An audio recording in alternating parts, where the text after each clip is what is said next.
In my past Halloween-themed videos, I've discussed all types of weird cases that were said to have occurred around Halloween, including BEKs, werewolves, ghosts, UFOs, and even Bigfoot.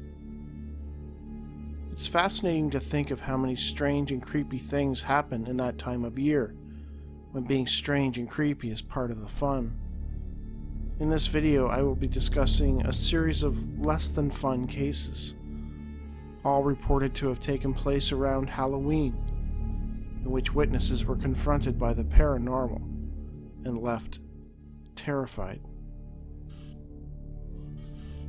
While one might expect to run into any number of creepy crawlies on Halloween night, children dressed as their favorite monsters, vampires, werewolves, and everything in between. But for one witness, Halloween night proved to be far more chilling than he would have ever thought, when one of those monsters actually took flight. In 2005, 26-year-old Richard Moore wrote to UK researcher Nick Redfern regarding a sighting he had had of a strange creature when he was around 8 years old.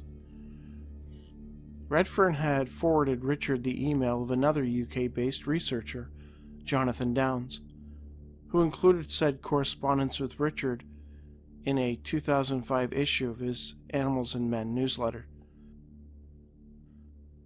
According to Richard, this sighting took place on Halloween night in 1987 in the small village of Enniskillen in Northern Ireland. My experience happened on a Halloween night. I can't remember my age, 8 or 9 maybe. My mom was lighting sparklers for me in our backyard. She had just gone back into the house when I heard a massively loud squawking from above. I looked up and there was this low-flying huge dinosaur-type bird. The bird was a concrete gray in color. It had a long, pointy beak and huge wings. It looked so very like those prehistoric dinosaur birds. Can't remember their name. I soon lost view of it as it passed over the roof of our 3-story house. It was heading south in the direction of the border. Our house is on the main street, and I often wonder, did anyone else hear or see it? The squawking is what alerted me to the bird, and as soon as I heard it, I knew it wasn't normal. The whole thing is fresh in my mind, like as if it only happened yesterday. I will never forget it. Richard somehow sensed that his encounter was linked to the date, October 31st. I instantly knew that this has something to do with it being Halloween, and that whatever it was not of this world. From then on, I've always knew in my heart that the association of the paranormal and supernatural to Halloween is not a myth. I am being honest and truthful about what I saw that Halloween night. I was witness to something that most people wouldn't believe, but it was as real as I am sitting here now typing this email.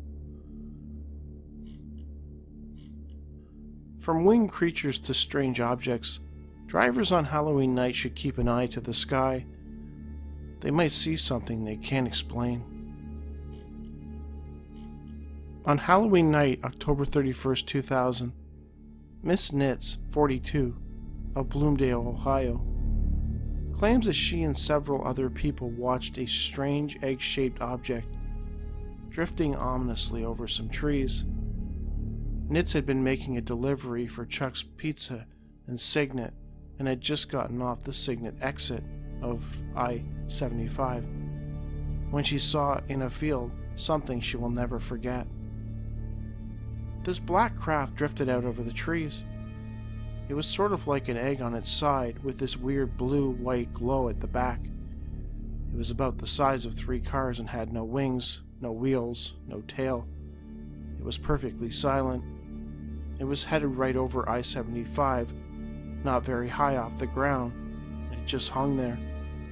Then it pivoted about 30 degrees, and there was a big burst of light from the back of it, and it took off. It was there 1 second, gone the next, leaving a trail of light across the sky. Nitz carried on delivering the pizza. She then returned to the location where she met Tim O'Neill, a classical piano teacher from Michigan. He and a friend were driving home from a Florida vacation when they spotted the object hovering over the field. The UFO was still visible when Nitz had returned. It was not far from where I was before. The man, O'Neill, pointed out over the trees, and that thing was there, hovering above the trees. This time it had orange and green lights on it. They said they tried to get closer to it, but when they did, their car started to lose power. They turned around and fled. Nitz told John Timmerman, an investigator with the Center for UFO Studies in Chicago, that she had intended on reporting the sighting to police, but found out that O'Neill had already done so. Our bad luck was that it happened on Halloween, she said. They thought it was just another crazy Halloween stunt, but it was not. It was real. She added, "People have told me it was a blimp. I've seen plenty of blimps in my life, and they don't move like that. I wish I had a logical explanation. The shape and the way it moved really freaked me out." Nitz's report was referenced in the May 27, 2001 edition of the Cleveland Plain Dealer.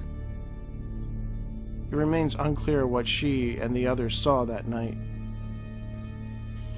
On October 31st, 2001, Halloween night, a man, Derek Holmes, 66, was driving home from Cromford in Derbyshire in England when he spotted a strange bright light in the evening sky.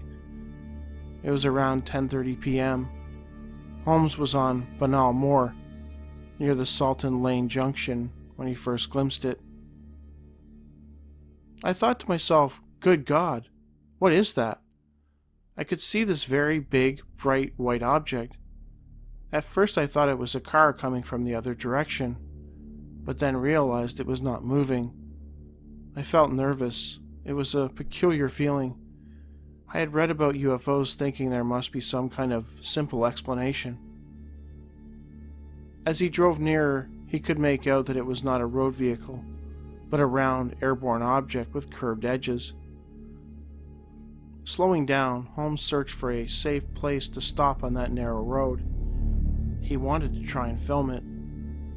As he reached into the back for his camera, the size of the light went down as if someone had flipped a dimmer switch, and it went yellow. It started to move into the distance, and then disappeared altogether. In the week leading up to Halloween, October 31st, 2001, as reported in the Associated Press, a series of bizarre and grisly animal killings were said to have occurred in Mexico, though nobody seemed to know who was doing it. A family of farmers in northern Chihuahua State surmised that mysterious, vampire-like creatures had killed and sucked the blood out of more than 60 sheep in the weeks leading up to Halloween. The state news agency Notimex reported that farmer Ramiro Pera Gonzalez was headed to his field outside the city of Bacanoya on Wednesday when he stumbled upon 35 dead sheep, all of which were found without a drop of blood in their bodies and with 2 small bite marks on their necks.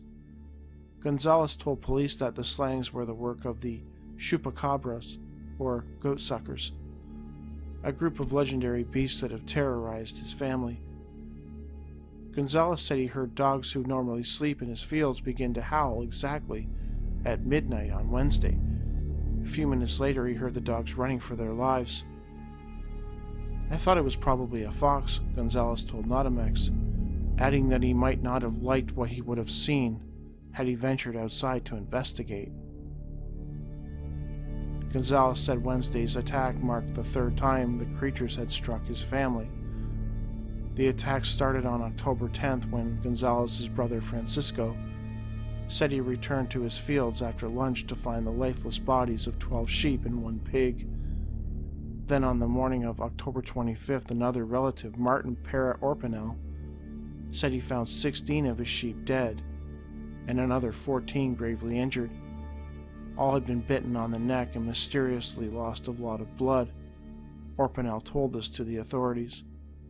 Rumors of these Chupacabra creatures have spread across Latin America in recent years, though many officials dismissed the reports, saying that the animals were being killed by wolves, dogs, or coyotes. In Chile, just a few days before Halloween, a woman and her young daughter were horrified by the appearance of strange creatures that flew over their car. UFO researchers Virgilio Sanchez-Ocejo and Jamie Ferrer of the Calama UFO Center investigated the case, which was said to have occurred outside of Calama. The pair were traveling in a van from Calama to the coastal city of Antofagasta. It was Saturday, October 27, 2001, approximately 8:30 p.m. The mother was a prominent business manager at a computer firm in the city of Calama. Both mother and daughter were going to spend the weekend in their Antofagasta residence. The 16-year-old daughter was going to school there, and so they wanted to spend some time together. We were driving to Antofagasta. As we got to the slope on the road, I knew we were almost there. The road in that area has many curves. Therefore, I was very alert because it can be dangerous to drive at night on that part of the highway. My daughter reclined in her seat. It had been a long day, so she began to relax as it got dark. Suddenly, she jumped out of the seat, yelling and screaming, "Look, Mother!" Her tone of voice frightened me, so I asked her what was wrong. "Can you see that?" she asked me. I held onto the steering wheel tightly and began looking up. I knew it was a dangerous section of the road and could not afford to get distracted. I finally saw what she was talking about.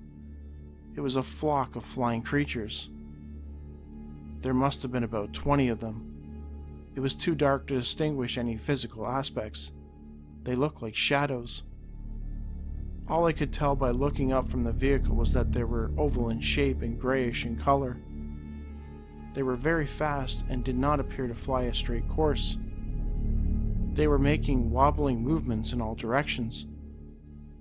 I thought to myself, if those things were UFOs, but they appeared to be living creatures.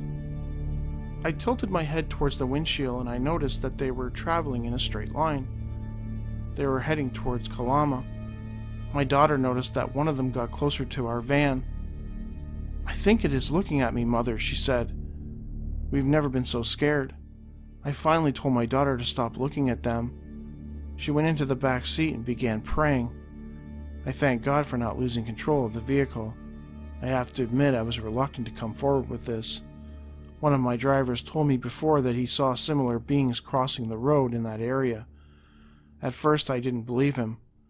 However, now that it happened to us, I definitely do. I still cannot believe that I am doing this, but I know what I saw.